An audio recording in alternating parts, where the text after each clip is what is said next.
Hi friends, welcome back to my channel. అందరూ ఎలా ఉన్నారండి? నేనైతే చాలా బాగున్నాను. చాలామంది రోజుకి 2 అప్డేట్స్ అప్లోడ్ చేయమని అడుగుతున్నారు. ఖచ్చితంగా చేస్తానండి. కొంచెం వీలు పడట్లేదు. కాస్త ఫ్రీ అవ్వగానే 2 కాదు 3 అప్డేట్లు కూడా అప్లోడ్ చేస్తాను. దయచేసి కాస్త అర్థం చేసుకోగలరు.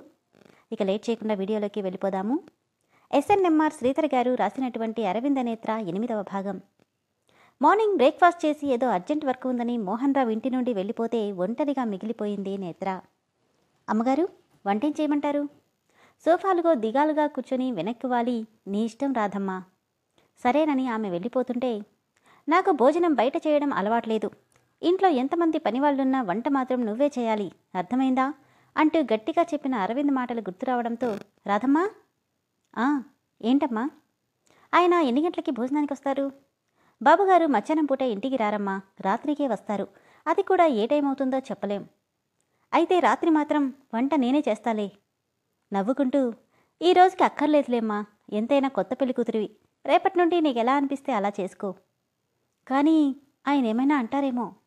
మరేం పర్లేదమ్మా, ఈరోజు అన్నీ ఎక్కడున్నాయో తెలుసుకున్నానని చెప్పండి.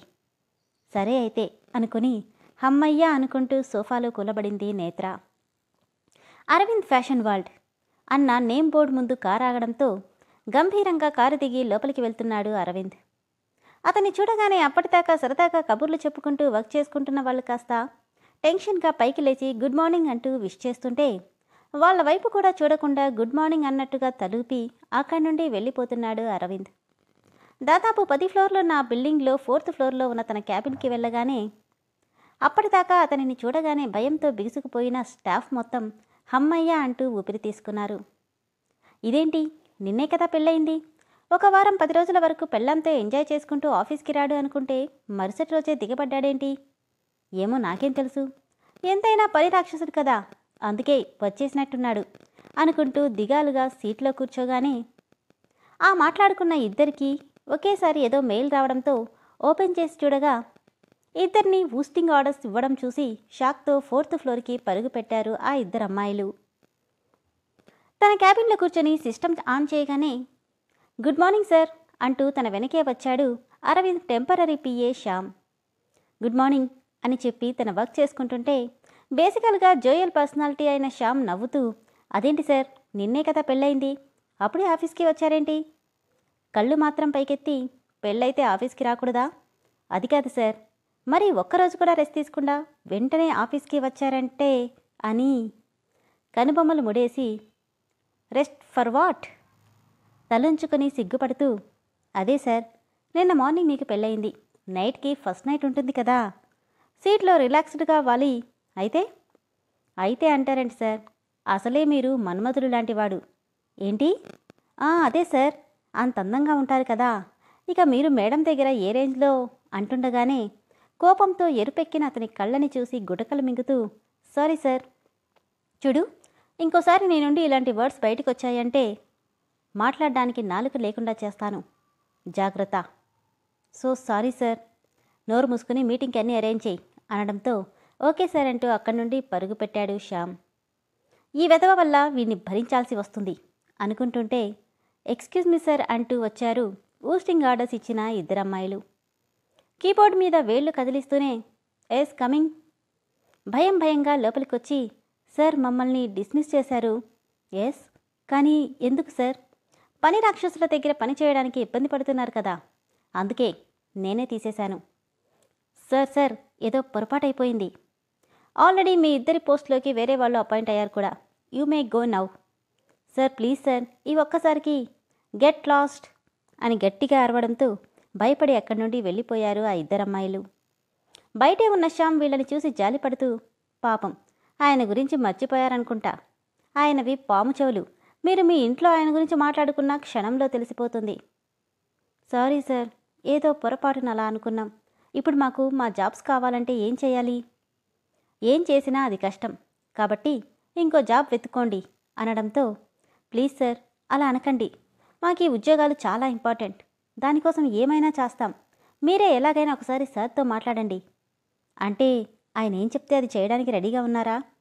అవును సార్ అని దీనంగా చూస్తుంటే ఫుల్ ఫ్యాషన్గా ఉన్న వాళ్ళ డ్రెస్సింగ్ని చూసి, సరే ఓసారి ఉండండి మాట్లాడొస్తానంటూ లోపలికి వెళ్ళాడు శ్యామ్. May coming sir? ఏంటి మళ్ళీ వచ్చావు? ఏం లేదు సార్, పాపం వాళ్ళిద్దరికీ ఈ జాబ్ చాలా అవసరమంట. అందుకని అందుకని మీరేం చెప్పినా చేయడానికి సిద్ధంగా ఉన్నారు. ఈ ఒక్కసారికి మీరు ఎక్స్క్యూజ్ చేస్తే.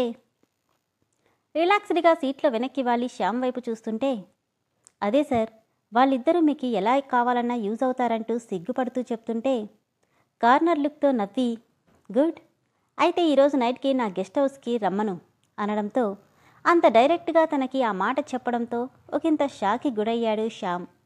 సార్, ఏమంటున్నారు? నువ్వే చెప్పావుగా జాబ్స్ కోసం నేనేం చెప్పినా చేస్తారని. నువ్వు దేని గురించి చెప్పావో ఆ మాత్రం నాకు అర్థం కాదనుకున్నావా? వెళ్ళి వాళ్ళని ఒప్పించి ఎగ్జాక్ట్ టైం కల్లా గెస్ట్ హౌస్లో ఉండమని చెప్పు. అలా అయితే రేపు వచ్చి వాళ్ళు జాబ్స్ వాళ్ళు కంటిన్యూ చేయొచ్చు. ఓకే సార్ అంటూ వెళ్తుంటే, నాకు ఏ పనైనా టైం టు టైం అవ్వాలి, ఎగ్జామ్ టైంకి వాళ్ళు అక్కడ ఉండాలి అనడంతో సరేనంటూ తలూపి బయటికి వెళ్తుంటే నవ్వుకుంటూ తన టేబుల్ మీదున్న పేపర్ వైట్ను రౌండ్గా తిప్పుతున్నాడు అరవింద్. బయటికి వెళ్ళాక వాళ్ళిద్దరినీ ఒప్పించి పంపించాక వీడు పని రాక్షసుడే కాదు, అమ్మాయిల రాక్షసుడి కూడా. ఈ హిట్లర్ని పెళ్లి చేసుకున్న ఆ పిల్ల పరిస్థితి ఏంటో పాపం, రోజుకో టార్చర్ చూపిస్తాడు అనుకుని తన వర్క్ చేసుకోవడానికి వెళ్ళాడు శ్యామ్. ఇదండి శ్రీధర్ గారు రాసినటువంటి అరవింద నేత్ర 8వ భాగం. మరి ఈ పార్ట్ ఎలా అనిపించిందో మీ అభిప్రాయాన్ని కామెంట్ సెక్షన్లో మెన్షన్ చేయండి.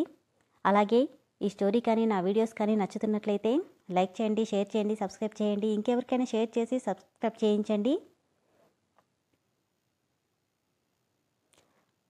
అలానే చాలామంది కొంచెం పెద్ద పార్ట్స్ పెట్టమని అడుగుతున్నారు. డెఫినెట్గా తొందరలోనే పెద్ద పార్ట్స్ అప్లోడ్ చేయడానికి ట్రై చేస్తానండి. కాకపోతే కొన్ని ఎపిసోడ్స్ వరకు చిన్న పార్ట్సే ఉంటాయి, తర్వాత మాత్రం పెద్ద ఎపిసోడ్స్ వస్తాయి. కాస్త అడ్జస్ట్ చేసుకోండి. తదుపరి భాగంలో ఏం జరుగుతుందో నెక్స్ట్ వీడియోలో చూద్దాం.